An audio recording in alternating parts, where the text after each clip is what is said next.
오늘 미국 시장 3대 지수 플러스로 끝났습니다. 1% 넘는 S&P하고 나스닥 움직임이 있었고요.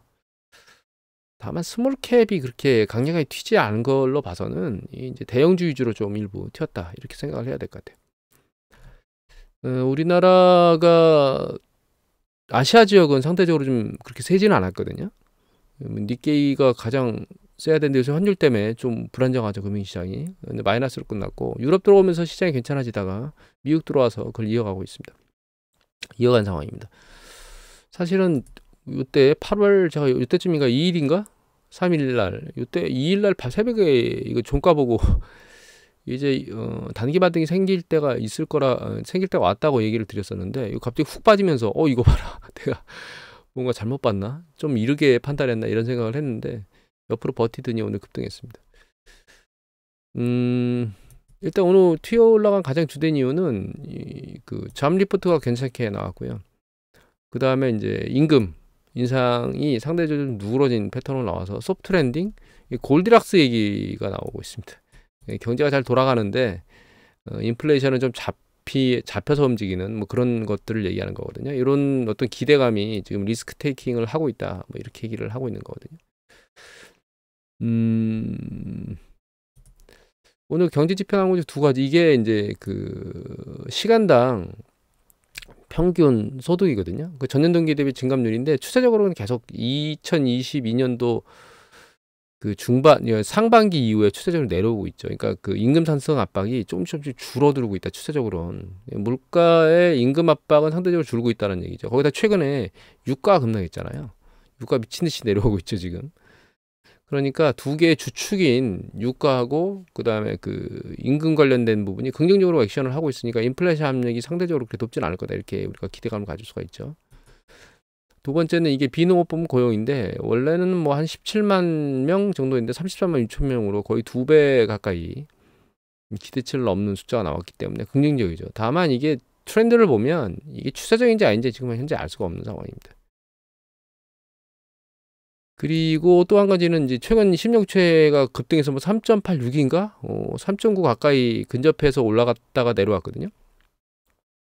그러면서 이제 그 금리가 급등하니까 국채금리가 기준금리를 굳이 안 올려도 시장에 금리 압박이 있으니까 기준금리 올릴 필요가 없다 이런 얘기를 하고 있는 겁니다. 그래서 주식시장이 이런 전반적인 상황으로 놓고 오면 이제 급등할 만한 이슈가 발생했다라고 해서 이제 튄 거죠. 그리고 또 한 가지는 이 밑에 보시면 이게 그 가끔 보여드렸던 CNN 비즈니스 피어 앤 그리드거든요. 보시면 여기까지 찍었었어요. 지난번에 3일날 상당히 밑에까지 내려왔죠.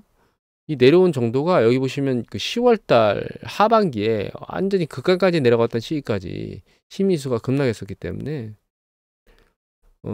상당히 내려올 만큼 많이 내려왔습니다. 단기적으로. 그러니까 튈 때가 됐죠. 반대 방향으로.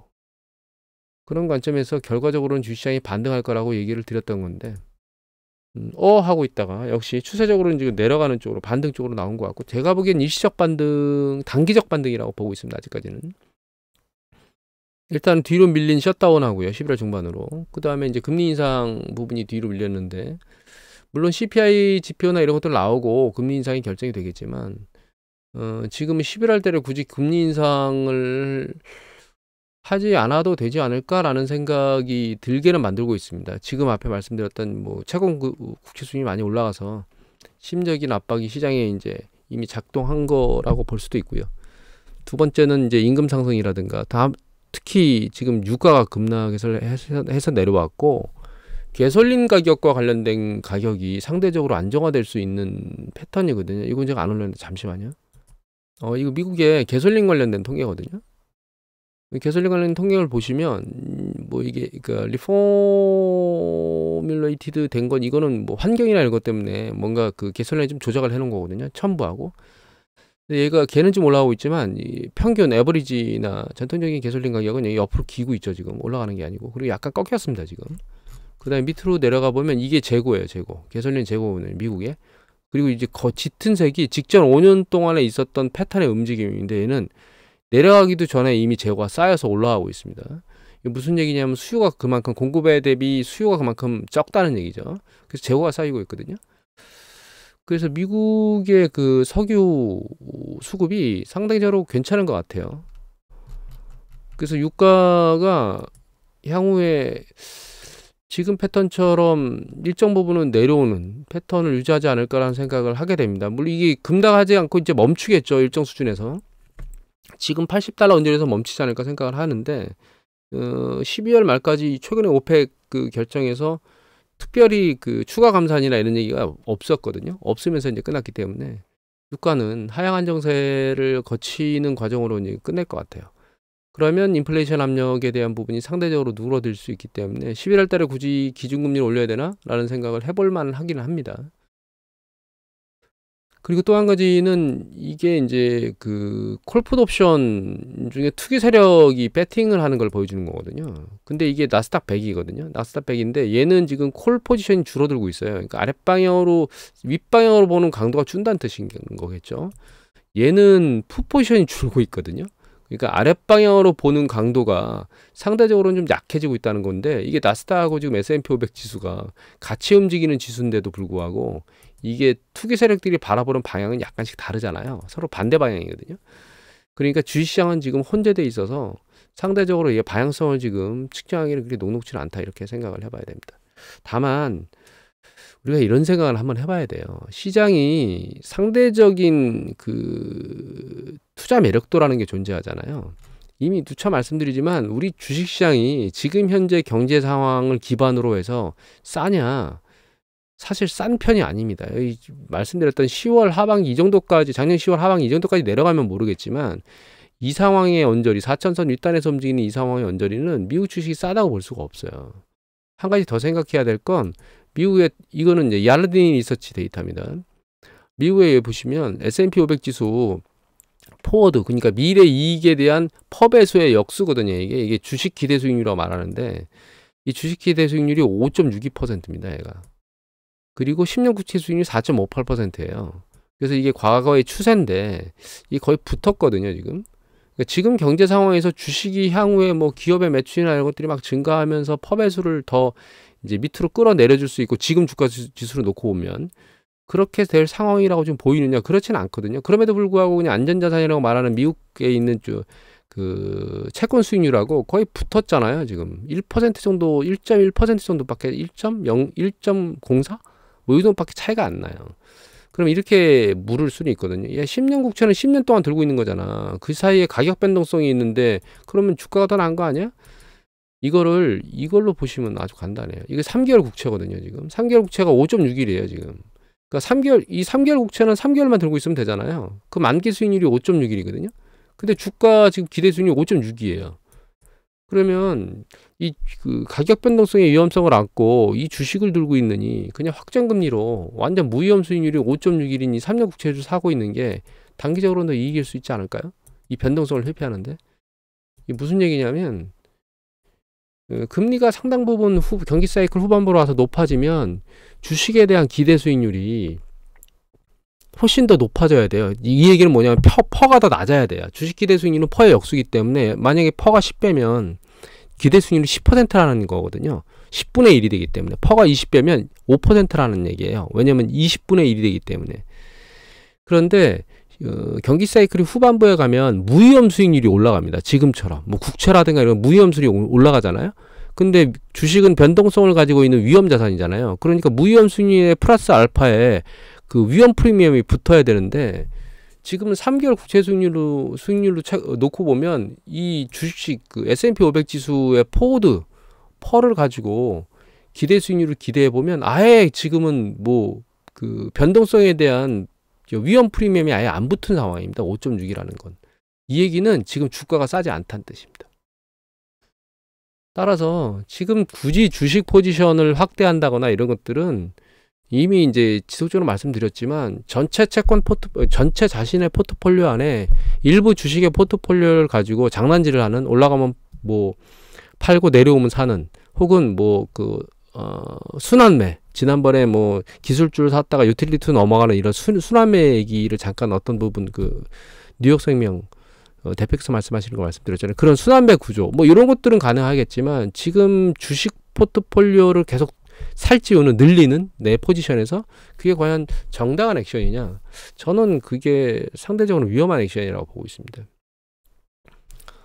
그 액션을 취하려면 얘가 최소한 4천선이 깨져가지고 밑에 있는 이 10월 바닥에 이 정도까지 내려오면 주식 포지션을 더 늘려서 확대해야 되는 그런 매력도가 늘어나겠지만 지금은 아니라는 겁니다. 그래서 또 한 가지 우리가 생각해 봐야 될 게 경기가 확장 국면이 계속 지속되잖아요. 이 주가가 이 정당성을 유지하려면 기업이 매출이 늘어나고 이익이 계속 늘어나면서 이 퍼배수가 높지 않다라고 하는 걸 계속 용인해 줘야 되거든요. 그런데 경기 사이클이 진행되는 과정 중에 비용 두 가지가 계속 추가돼요. 하나가 뭐냐면 물가입니다. 물가 계속 오르잖아요. 우리가 전년 동기 대비 플러스로 계속 일어나죠. 경기 확장될 때. 그러니까 물가가 계속 올라가는 거예요. 그러니까 비용이 계속 늘어나는 거죠. 물가 비용이. 구배 비용이 늘어난다는 뜻입니다. 그 다음에 금리가 계속 올라가요. 차익금리가. 그러니까 그 두 가지 비용 부담은 가계하고 기업이 동반해서 계속 부담하는 거예요. 경기가 확장되는 시기에는. 그 다음에 세 번째 기업 입장에서는 고용 비용이 늘어납니다. 그러니까 계속 고용을 유지하고 있는 사람들은 급여가 계속 올라가기 때문에 그 비용이 늘어나고요. 또 신규로 고용을 하는 사람은 신규 고용 비용이 늘어나는 거예요. 물론 신규로 고용을 하는 사람들은 매출에 대한 어떤 그 확장성이 있기 때문에 신규 고용을 하는 거니까 이거는 문제가 없는 부분이다라고 생각해 볼 수도 있는데 전체 총으로 놓고 보면 사실 기업의 입장에서는 고용을 안 하면 기업이 추가로 쓸 수 있는 여력, 즉 추가로 얻어낼 수 있는 이익 있죠. EPS를 고용으로 뺏기는 부분이 있기 때문에 EPS 증가에 고용하지 않았을 때보다는 상대적으로 적은 효과밖에 발휘할 수가 없거든요.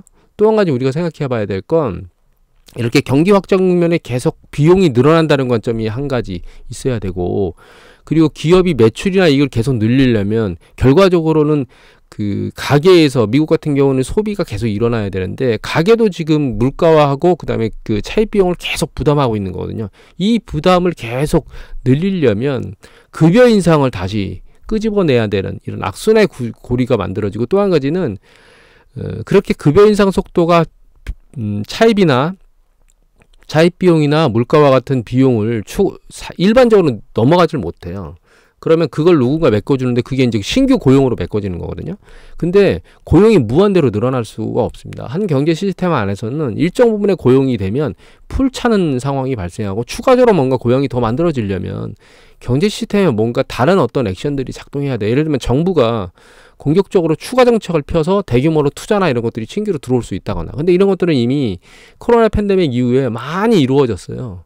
뭐 전기차라든가 혹은 뭐 재생에너지라든가 이런 쪽으로는 많이 추가 고용들이 만들어졌고 이런 추가 액션들이 일어나고 있지는 않거든요.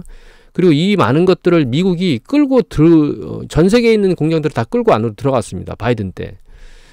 물론 트럼프 때부터 시작해서 바이든 때까지 와서 이런 부분들이 지금 미국의 고용을 잘 버티도록 만들어주는 그런 주요 이슈라고 저는 보고 있는데, 상황이라고 보고 있는데, 이런 것들도 한계점에 봉착하게 될 겁니다.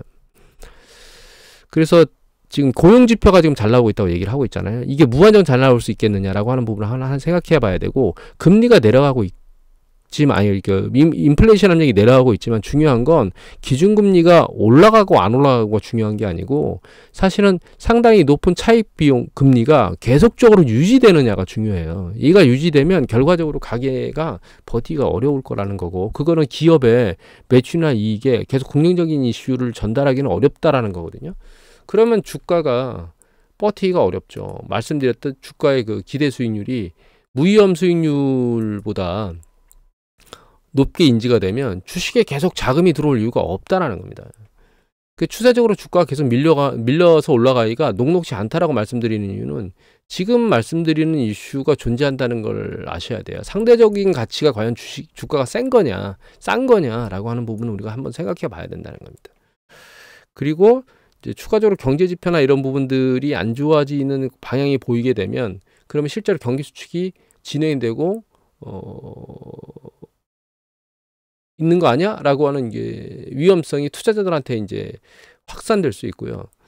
아직은 수면 아래 내어서 실제로 터지고 있지는 않지만 미국의 상업부동산 문제라든가 우리나라의 그 프로젝트 그러니까 PF 문제라든가 이런 것들이 중국의 이제 그 부동산 정책과 관련된 것도 있죠. 이런 이제 우리나라 문제는 우리나라로 끝나겠지만 중국 부동산 문제나 미국의 상업부동산 문제는 그 개별 문제가 아니고 글로벌 문제로 확산되면서 주가가 붕괴될 수 있고 경기 수축이 빠르게 진행될 수 있다라고 하는 그런 어떤 좋지 않은 요소들을 등에 업고 지금 있는 거죠. 이런 상황에서 주식이 현재 싼 거냐, 매력적이냐, 그렇지는 않다는 겁니다.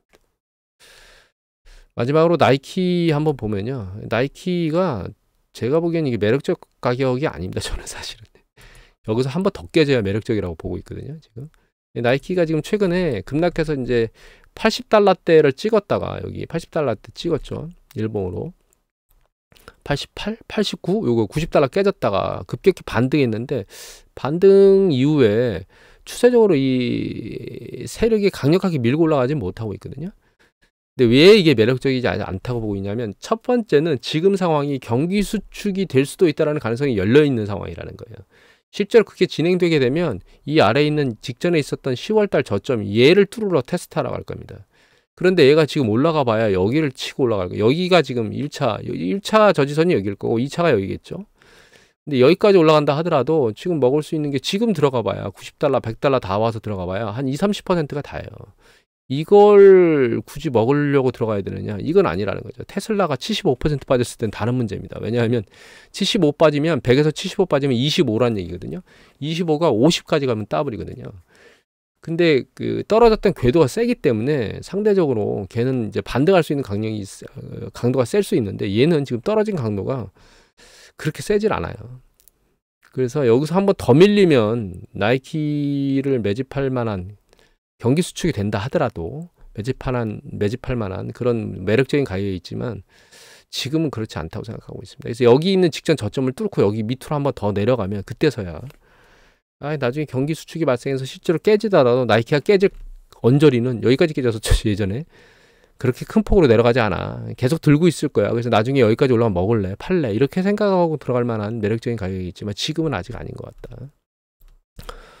왜 주식시장이 매력적이지 않으며 경기가 확장되는 과정 중에 그 무위험 자산이 올라가면서 주가에 대한 그 기대 수익률, 그러니까 퍼 배수는 좀 더 낮은 수준으로 계속 내려가줘야지만 싸져야 된다라고 하는 부분을 오늘은 좀 개념적으로 말씀을 드렸고요. 단기 반등 이후에 다시 눈치 보기를 하지 않을까 그렇게 생각을 하고 있습니다. 오늘은 이것으로 마치도록 하겠습니다.